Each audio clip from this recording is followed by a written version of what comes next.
Savar NCP অর্থাৎ জাতীয় নাগরিক পার্টির সমাবেশ বিক্ষোভে বিস্ফোরণ, ককটেল বিস্ফোরণ এবং সেখানে 4 জনের বেশি কিন্তু আহত হয়েছে, কিন্তু নিহতের কোনো খবর পাওয়া যায়নি। এমন অবস্থায় এনসিপি যে আছে, এনসিপি তাদের জুলাই পদযাত্রা সেটা কিন্তু যে জেলা ভিত্তিক আছে সেখানে কিন্তু তাদের কর্মসূচিগুলো কিন্তু করতেছে এবং বিভিন্ন জেলায় যে কিন্তু এই জুলাই পদযাত্রার যে কর্মসূচিটা আছে সেটা কিন্তু তারা করবে। এমন অবস্থায় কিন্তু বিভিন্ন যে শিডিউলগুলো আছে সেই শিডিউলগুলোও কিন্তু তারা অলরেডি প্রকাশ করে দিছে। সো ঢাকা সাভারের মধ্যে তারা প্রথম এই জুলাই পদযাত্রা শুরু করে এবং একটা পর্যায়ে কিন্তু সেখানে রাত 10টার দিকে, গত পরশু রাত 10টার দিকে কিন্তু একটা ককটেল বিস্ফোরণ হয়। সেখানে কিন্তু অনেকেই আহত হওয়ার একটা সম্ভাবনা হয়েছে এবং যে মিডিয়া বা সামাজিক যোগাযোগ মাধ্যমগুলো আছে সেখানে যদি আপনারা দেখেন তাহলে দেখবেন এই ধরনের কিন্তু একটা ঘটনা ঘটছে। এখন এই ঘটনার পিছনে এনসিপির যে মন্তব্য সেটা এনসিপির যে নেতা নাহিদ ইসলাম উনি বলছে প্রশাসনের দুর্বলতার কারণে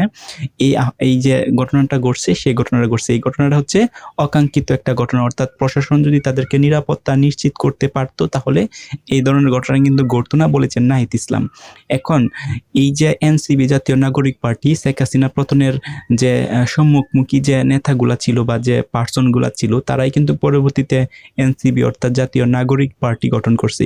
এখন তাদের উপরে কিন্তু একটা রিস্ক থাকে। আপনি চিন্তা করে দেখেন, তারা যদি গোপালগঞ্জে এখন কর্মসূচি প্রকাশ করতে চায় বা গোপালগঞ্জে যদি কোনো কর্মসূচি গ্রহণ করে বা সেখানে কর্মসূচি করে তাহলে কিন্তু তাদের উপরে কিন্তু হামলা হবে। এর আগেও কিন্তু এই ধরনের অনেক হামলা হয়েছে।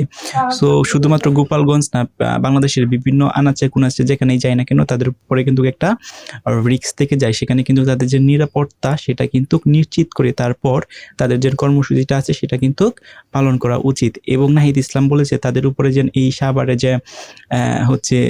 সাভারে যেন এই যে ককটেল বিস্ফোরণ হয়েছে বা তাদের উপরে যেন আক্রমণ করা হয়েছে সেটা কিন্তু প্রশাসনের দুর্বলতার কারণে, এবং প্রশাসন সেটার জবাবদিহিতা দিতে হবে। কেন? কারণ প্রশাসন যদি অ্যাক্টিভ থাকতো এবং সতর্ক অবস্থায় থাকতো তাহলে এই ধরনের অকাঙ্ক্ষিত ঘটনা কিন্তু ঘটানো সম্ভব হইল না হইলে। সো নাহিদ ইসলাম যে কথাটা বলছে সেটাও কিন্তু একটা যুক্তিমূলক কথা, কারণ প্রশাসন যেখানে থাকে সেখানে কিভাবে এই ধরনের অকাঙ্ক্ষিত ঘটনা ঘটে। যে কোনো রাজনৈতিক দলেই কোনো বিক্ষোভ মিছিল করুক না কেন, সেটা হতে পারে এনসিপি, সেটা হতে পারে বিএনপি, সেটা হতে পারে অন্য রাজনৈতিক দল, বা যে কোনো রাজনৈতিক দলেই কোনো কর্মসূচি যে সময় গ্রহণ করে বা কর্মসূচি করে সেখানে কিন্তু প্রশাসনের উচিত নিরাপত্তা দেওয়া বা নিজের নিরাপত্তাকে আরো জোরদার করা।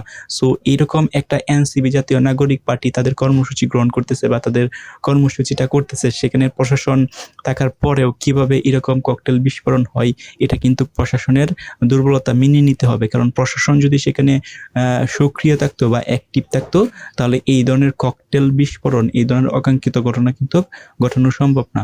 তারপরেও এটা ঘটতেই পারে আনফরচুনেটলি, বাট সরকারের যে প্রশাসন আছে সেই প্রশাসন কিন্তু আরো সতর্ক অবস্থায় থাকা উচিত ছিল। আপনাদের মতামত কি? কমেন্ট করে জানান।